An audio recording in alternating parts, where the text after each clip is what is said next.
Well, hello, everybody, and welcome back to another episode of the Ricecast. My name is Anthony Russo. I'm here with Dr.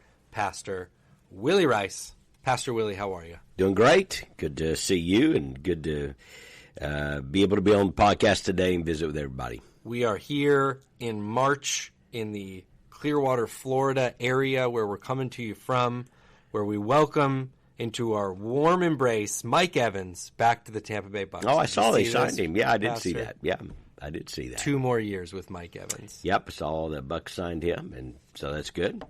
I bumped into him at a dinner.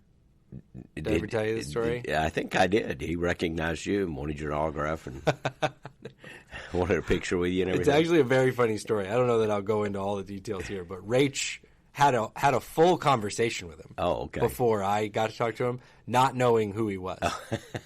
Because, again, long story short, there was 2 entrances, and we needed to get in quickly. Yes. Because we needed one of the available tables at this particular restaurant for her birthday. And she's over there chatting away with Mike Evans. Well, there you go. And when we got in there, I looked at her. We got at a table. I looked at her. I said, "Rachel, that is Mike Evans you were just talking to. Did you know that?" She was like, "No, who's that? What's he Mike, doing?" he's a nice guy. He's a nice fellow. Just chatting away about this restaurant. But then I got to take my picture with him. Yeah. Because she went up and asked. There you go. I was a coward. Good ball player, and be good to have him back for 2 years. Certainly, he's been a great receiver for the Bucs. Did you ever bump into get a little starstruck? Have you ever had one of those moments? I'm asking you now off the cuff. I'm thinking of a very funny one that's not anywhere close to the Mike Evans deal. People of a certain age will remember a guy named Richard Simmons. Yes. Who was this curly hair? Yes, this aerobics guy, somewhat effeminate in his characteristics. Yep. And I literally ran over him in a airport. Like we were just so you're in a crowd, and I mean I didn't literally run over him. So I should say literally. I bumped into him in an airport in New Orleans. Yeah. And I remember it because I was he was a big health nut, kind of, he was a rather odd fellow. Yeah. But I was eating a bag of M&Ms. Yes, true. Go to the airport, peanut M&Ms, sort of thing, and you just kind of crash into Richard Simmons, and he said something smart about not eating M&Ms. But anyway, that's my story. That's if you'd have given me 50 guesses, your celebrity run into, Simmons, I would not have guessed Richard Simmons. Richard Simmons, yeah, and he said something kind of. I was just kind of starstruck because you see this famous guy. And I'm sitting there holding a bag of M&Ms like some fat doofus, Right. And he made some remark about that, but not my physique, but about the M&Ms. It's like looking at Dave Ramsey as he swiped the credit card. It was about that. It was like that. Yeah, exactly. I'm sorry that I'm doing this. I've already got the cash in. I do it for the points, Dave. I do it for the points. And he looks down at you, just shaking his head. That's very funny. Well, we got a lot going on here at Calvary. This is obviously an exciting time, as it always is. I wanted to talk about a couple cool things. We've mentioned before on the podcast we usually record, and we are today on a Wednesday. And tonight we have a cool thing. I think we started this maybe last week or even maybe a couple weeks ago, but we're opening up our chapel here at the Clearwater campus for a time of prayer every Wednesday night. Yeah, glad you mentioned that. Yeah, again, we have 4 campuses, so a lot of people are on other campuses on Wednesday night, and maybe your other, but it doesn't matter. You can be in another church. Our chapel's open from 6 to 6:25. We have a service in there 6:30, which you're welcome to join if you're not doing anything on Wednesday night, or you're not in another. We have lots of groups, so that's just kind of an open. But for whatever group people are in, from 6 to about 6:20, 6:25, it is open. We have deacons and pastors in there. And there's some nice music playing. There's some prayer prompts on the screen. And we just are there to pray for people. And so we're trying to get the word out. If you just want somebody to pray with you, might be somebody you have a prayer need about somebody else, might be something in your own life, and we just invite you to come. We have one of our pastors there who kind of intercepts people. You come, and and then he assigns you and lets somebody just pray over you. Can be any needed at all. And so people just need prayer. We want to be a praying place. And if you don't want someone to pray with you directly, the chapel's open. People are just sitting there rather quietly. Some are reading Scripture, praying, reading the prayer prompts.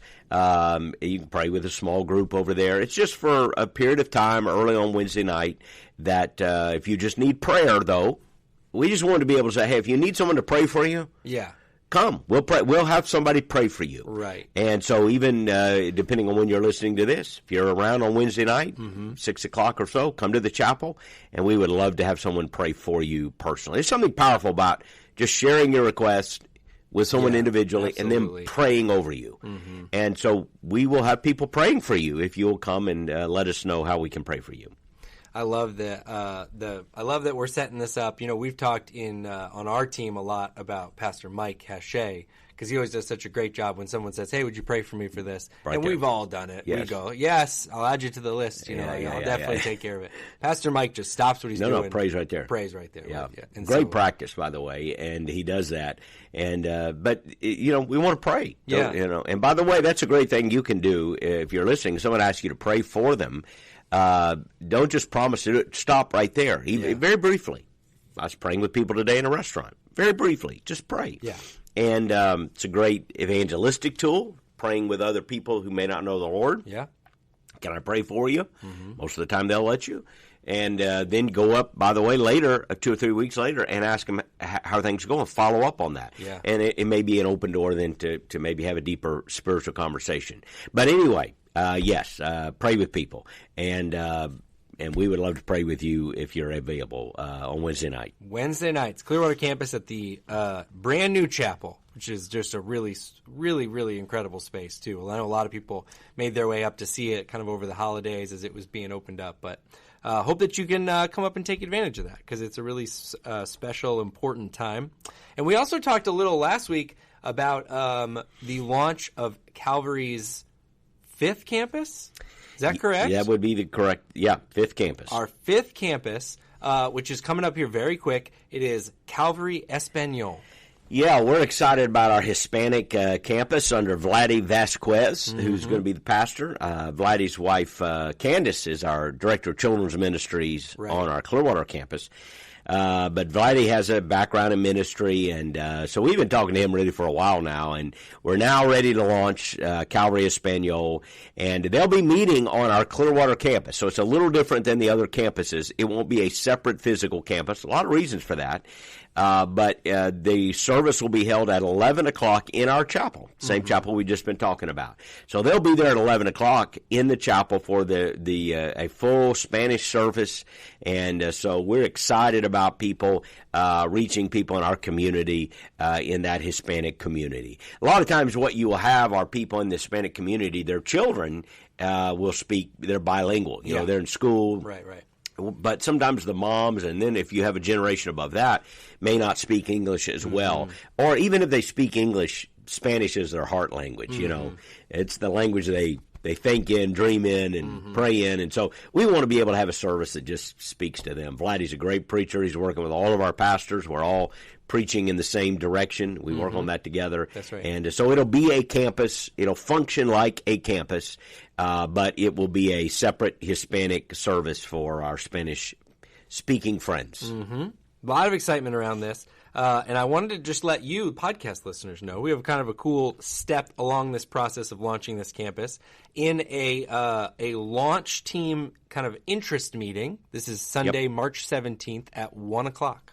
So if you, maybe that kind of, as we're describing that speaks to you. Maybe if you are bilingual, that is very, very helpful. But you don't have to be bilingual. You can just speak English, and you can participate in this ministry. You can also just speak Spanish and participate in this ministry. But everybody who's listening, and this is like, oh, I'm interested in that. I want to know more. I think I could help. Again, there's like, when you're launching something like this, there's so many things that people don't even realize that go into launching something like this. So March 17th, Sunday, March 17th, Yeah. 1 o'clock. I'll put the link in the show notes if that is of interest to you. We'd love for you to come on out. If you can help, as always, when we launch these campuses, it's a new beginning, and it takes a lot of people who can just volunteer and serve. And you know what we've learned is there's a lot of people sometimes sitting out there not engaged in anything, and this might be the very thing that the Holy Spirit says, "Hey, you need to get involved and help this become a real thing." And so, love for you to be a part, just even to come and find out how you can help. Yep. When we always see people when we do this, they say, I'll go for a month or 2 months or 3 months just to help it get off the ground. So even as you do that, I always like to throw that out. You don't have to. That's an option, yeah. You don't have to say, hey, we love our situation we have now. Well, maybe do this for a season, and then you go back. So a lot to think about there. I'll put the link in the show notes. Like I said, you can go back and click on that and find out more. But we continued in the Jesus Code series.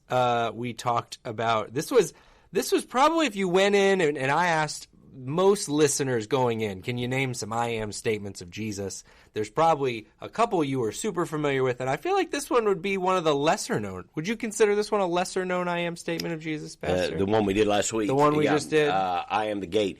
Probably, yeah, because, that probably isn't the first one that jumps out at most people. Yeah. Very interesting, though. Learned a lot, as we usually do. I'll put the full sermon in the show notes if you happen to miss it. But there was a couple of things I wanted to sort of follow up on, like we get to do here on the podcast. And one of them was this kind of this Jesus in this portion of John 10 we were in, right? Yep. Talks about, in verse 8, he talks about the people who've come before him, which I thought was really interesting. And you made a good distinction. You talked about it. I heard you talk about it a couple of times. I think you mentioned in the sermon, too. That's not about the prophets that came before him. Because there's obviously there's people that came before him that did great things and were very faithful to serve. But who was he talking about there when you talked about Yeah, it's something I actually spent a lot of time on last week, because obviously if it were just a blanket statement, everybody who was before me was a thief and a robber. Right. Well, obviously that's not what he's saying, because there were, as you just pointed out, there were many faithful people before Jesus who were faithful prophets, and whether we're talking about Daniel or whoever. But Jesus specifically, so I think there's a specific and then a more general application, as there often is. I think Jesus in that setting was specifically talking about the religious leaders of his day. And again, if you read this in context, and some would say chapter 8, 9, and 10 kind of all flow in there together. Again, chapters are added later. This is not like right. John wrote chapters in there. He just wrote these things, and chapters were added later. So sometimes we see chapter breaks, and it's a completely different setting, and sometimes it's just flowing from one to the other. And chapter 10 really seems connected with chapter 9, which really seems connected with chapter 8, which is that Jesus is in a conflict. It's a longer narrative of conflict with these religious leaders.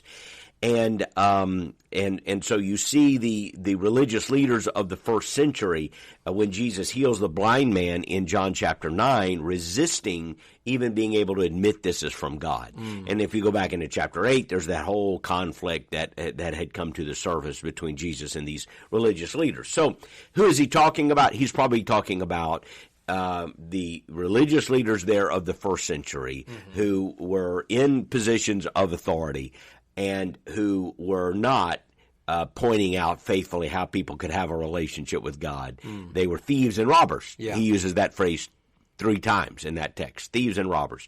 They're taking something. They're motivated by greed and personal desire rather than helping others.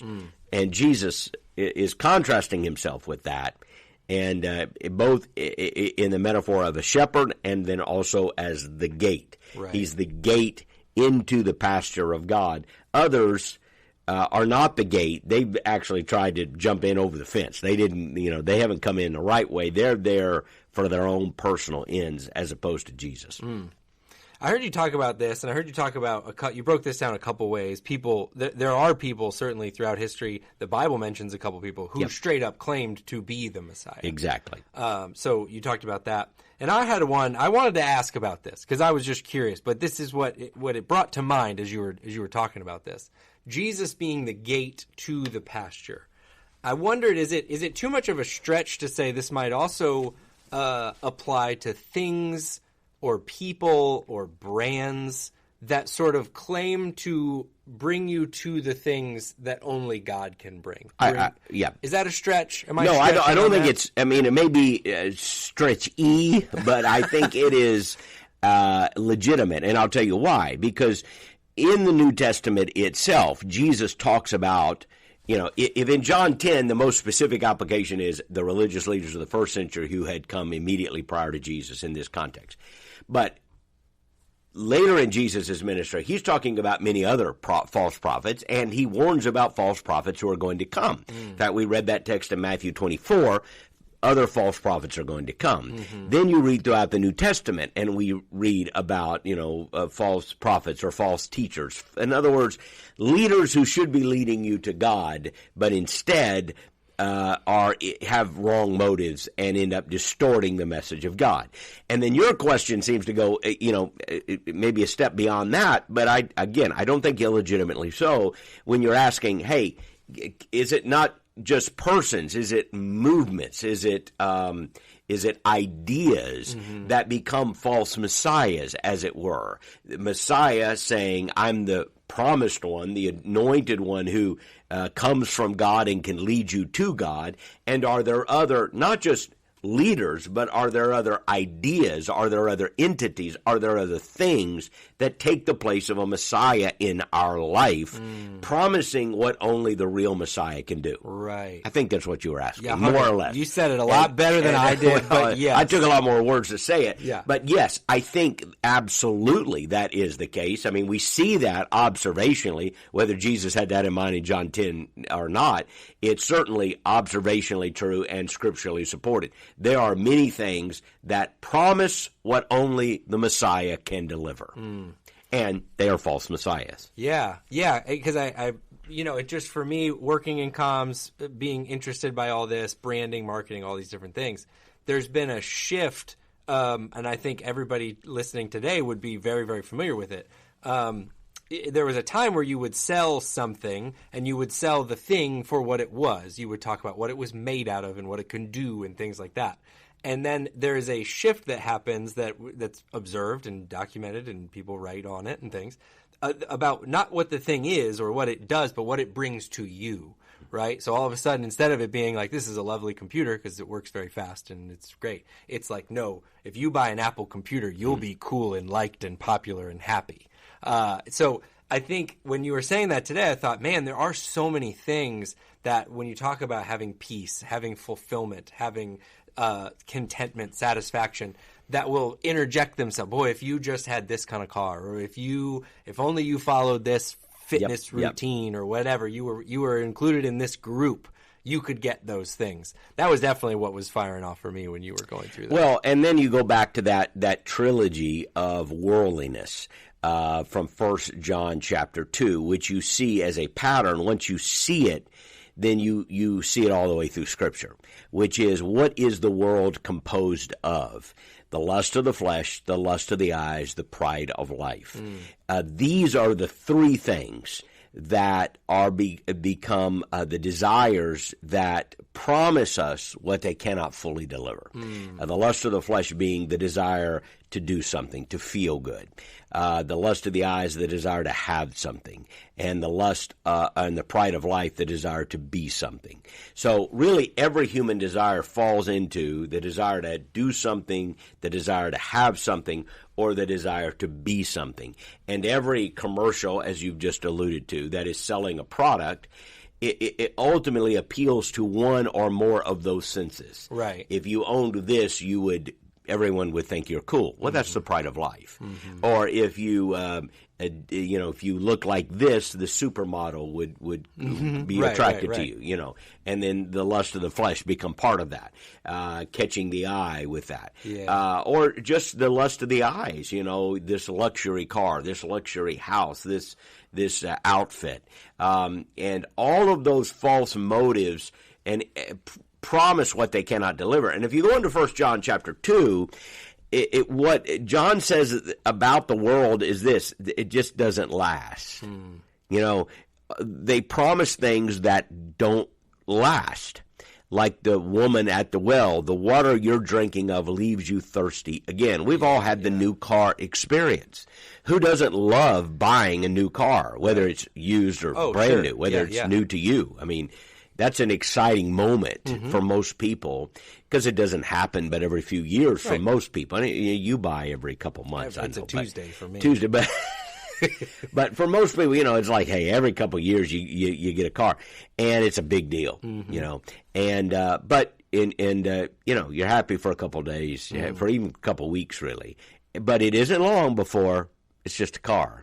And then it's usually somebody else gets one newer than you, 6 months later, and you're like, ooh, look at that one. And it's the Christmas present phenomenon where you got the present and as a kid and you were just so excited. The world could not have been better. Yeah. A week later, you don't even know where it's at. No. The joy of those things wears off. And now you push that out to the joy of relationships that create a kind of sense, almost it is a chemical high, for instance. Yeah. But if the relationship isn't grounded on righteousness and truth and genuine love, that chemical high wears off. And what are you left with then? Nothing. In fact, maybe something that's destructive. So that's why people at times in their life will be drawn to an affair. They feel, somebody will say, well, I feel like I'm 25 again. Yeah. But that's the chemicals in your head. Right. Okay, it's a real feeling. Yeah. You can also get it by smoking certain things, I suppose. Or yes, I'm not denying the chemicals are firing anew in your head. What I'm telling you, though, is that's no way to build a life. That once that chemical satisfaction wears off, and it will, what are you going to be left with? Right. What you're going to be left with is, actually now maybe more pain than if you hadn't had that in the beginning. Drug addiction, all of this is the same thing. Yeah. So in a sense, getting back to our original question, these are false messiahs. Yeah. These are things that promise real life. They cannot deliver. They can make you, sin can make you happy. I mean, sin can be a lot of fun. There are a lot of things that could be a lot of fun. But it doesn't last. And it doesn't produce the inner, lasting, qualitative joy that comes from the life that Jesus brings. And therein is the difference. And the thing that especially struck me, and again, it's just we all hear these things and we have our personal experiences that we are coming from, but the stuff we talked about, you talked about somebody trying to steal, kill, and destroy, and I mean, I'm maybe a little honed in on steal, but it's like the person who sold you that thing under those premises doesn't care that you're not satisfied at the end. Like Mr. Jaguar does not care that you bought the Jaguar and now you're unhappy 6 months later. There's that. I love that Jesus calling that out. Like that's what they're there for. They're there to take your money. So once they have it, they feel no connection to your happiness beyond the money's been given. Yeah, and let's even if you assume the best that these are good business people who are trying to build a good product to improve your quality of life. Yeah, okay, so let's ascribe to them the best of motive. These aren't fly-by-night charlatans selling snake oil. And there are plenty of those out there. But even in those scenarios, they cannot deliver on, promise beyond providing a good car. Right. That can be helpful. Yeah. But they cannot deliver a better life for you. Right. And if they promise that in their eagerness to sell a product, they are promising more than they can deliver. And sometimes in their enthusiasm for their product, we've all encountered this, they do in fact promise such things. Right. Not just a better car, a better life. Right. No, again, I've never driven a Jaguar, so I would know because it may be a better car, but it's not a better life. And if your life is messed up, okay, so you have a better car to drive from here to Countryside Mall. But if your marriage is a train wreck and you can't get along with your kids and you're addicted to various substances and whatever, okay, so you have a better car than I do. You don't have a better life. Right. And what you have to understand is sometimes the fact that you have been so seduced by whether it's materialism or this desire for pleasure, this desire to feel like, whatever, that you're better in life because you have this, that actually that is not just benign, it's a negative, because it is a lie that is keeping you from the truth. Right. It's a lie that is keeping you from the truth. So we can say that money is neither moral or immoral, it's amoral. And that is true, but we must also acknowledge that it has almost an immoral effect in that it does dull our spiritual senses. And so that the person who is thinking those things materialistically can provide what they cannot provide is actually more deceived. This is, I think, getting at why is it hard for a rich man to enter into heaven, Jesus said. Yeah. Why? Because it's harder for them to see their spiritual need. Yeah. So it's not just a neutral, it can be a negative. I'm not saying a nice car is a negative. Sure.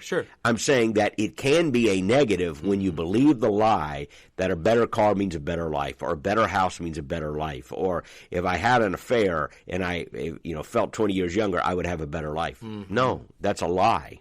That's a lie. And those lies are keeping you from the real Messiah, the one who can give you true life. And it gets, you're right. It gets even more, because then you think about some of those experiences you talked about, and it's recorded and researched that whatever you do to get that feeling, when that feeling goes away, you have to do more of it over time to continue to get the same feeling. Yeah, this is the problem with addictions, whether it's alcohol, drugs, pornography, the same thing. It takes, various people put it better than this, but it takes greater stimulation just to get the same level of pleasure. That is something you have to have more, just to have the same feeling. And this is it's not just an empty well, it's like a downhill slope. That takes you further and further and further. That's why people who have started out with addictive behaviors, whether you're talking about pornography or gambling or alcohol or drugs or whatever, end up going further than they ever wanted to go. The high from it, let's take gambling, for instance. The high you got from betting $1,000 and having the risk and winning something, okay, after a while, I need $10,000 to have that same level, or $20,000 to have that same level, and we can apply that to all these addictive behaviors. And again, sometimes that could even be applied to relationships that are illicit. Something that creates a little spark, a little thrill, but I need more until I go to a place where I should never have gone, because I'm looking for things through the wrong gate. Let's go back to our metaphor. I'm going through the wrong gate. I'm trusting the wrong shepherds instead of the one who can lead me, in the gate metaphor, lead me into the pastures that God has. You're going through the wrong gate. You're going through the wrong door. And the sooner you recognize that and come back and recognize Jesus is the gate that leads to salvation, to the life that only God can give us. That's where you have to be. Yeah, it's so good. Yeah, and like I said, it just immediately because I've thought a lot about just like even just like media literacy in people, because they're just consumed. There's so much because like you say, these things are not just empty wells. They're pulling you down, and they are actively trying to do it. They are. This isn't like they're passive out there, just like, oh, if you come here, that's fine. They are. I remember, I think it was Super Bowl, I laughed out loud because some of these aspirational ads, it'll just be a guy, so happy, crushing it at work and doing all the success. And then they're selling like saran wrap at the end. You're like, how does that even connect to the thing you were originally talking about? Like, these things are beckoning you that way. And their only purpose is ultimately to steal, kill, and destroy. Like, they're just going to take from you. Yeah, they're taking from you. And again, I'm a capitalist. I believe in creating good products, selling good products, and there's nothing wrong with that capitalistic system in which people are looking for goods and products. Just it can't deliver what sometimes people are on the other side incentivized to promise you. And in that sense, it steals and it kills. Right. Again, we're not saying that a person is a thief or robber who makes a good product and tries to sell it. Oh, right, but right. when you are promising more, and inevitably people are incentivized to promise more, it does take. It does take. You know, look at the iPhone, which I have an iPhone. Everybody has an iPhone. I now. do. And you know, and they will spend how much money in the last, you know, they come out in September usually with a new model. And everyone gets, people who know this know they wait till September, they log on. What's the new iPhone going to have? Well, they'll have another one this September, right? Last year it was the 15, I think. And I have the 13, so it's been 2 years, you know, and it comes out. Oh, this one's got the better camera. It's faster. And I was like, I need to get the new one. What's wrong with your old one? Cheryl said, what's wrong with your old one?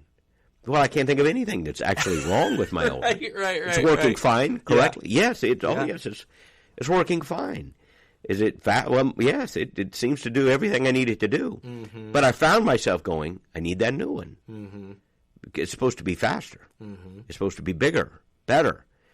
It takes great pictures, the one I have. But no, this one's going to be better. Yeah. Like how? I don't really know. Can you tell it? No, I can't.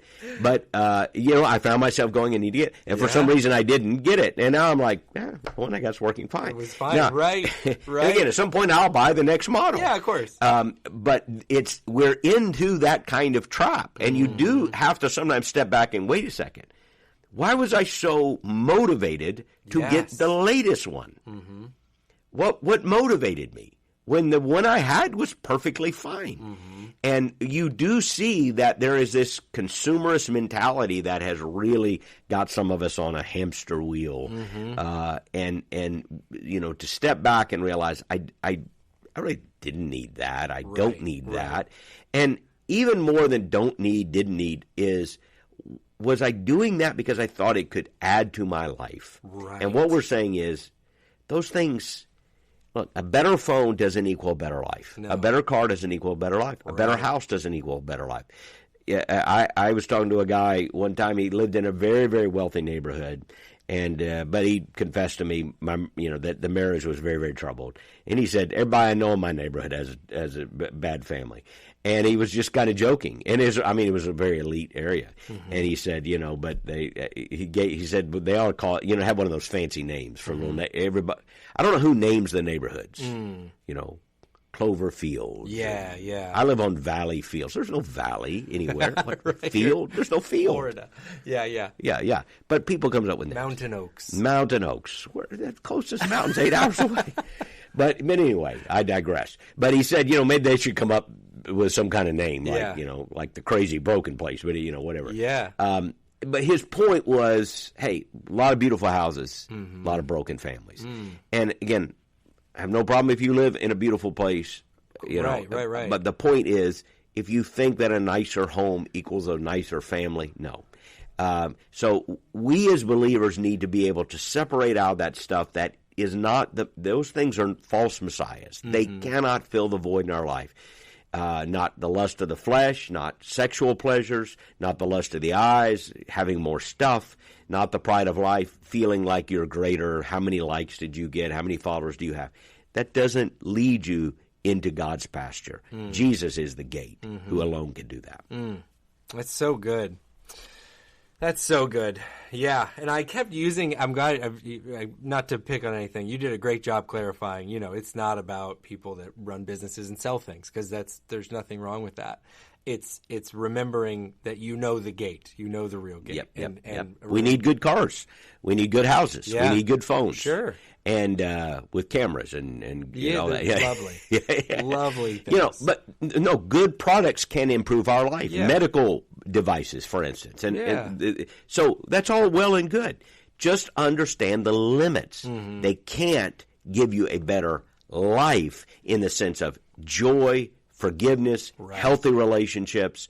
You need a greater wisdom than that. Right. And we believe that Jesus is the source of life. He's the gate that leads us to salvation. Jesus said, whoever comes through the gate is saved, and whoever comes through this gate will go in and out and find good pasture. It's salvation, it's satisfaction, it's being reconciled to God and being filled with the good things that God gives us. Only Jesus can do that. That's it.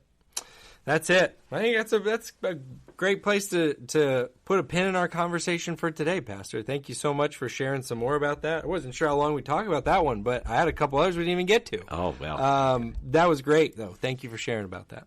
We're continuing in this week. You want to tell the people where we are, where to read, if they're reading ahead for... Well, we're still in John 10 because we noticed that John 10 is two metaphors kind of mixed together, intermingled, shepherd and gate. So we took the gate, but this week we're going to talk about the shepherd. So if you want to read ahead, read like 10, 11 to I think it is 18, something like that.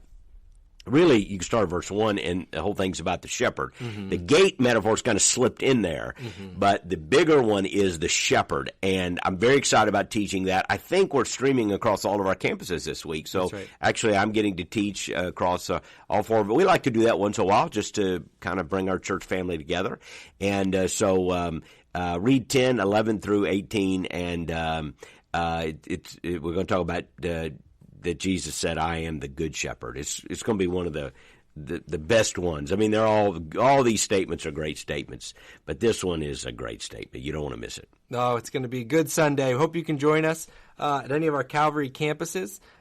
Services at 9 o'clock and 10:45, and then 10:30 at Seminole, which is just can never do what everybody else is doing at Seminole campus.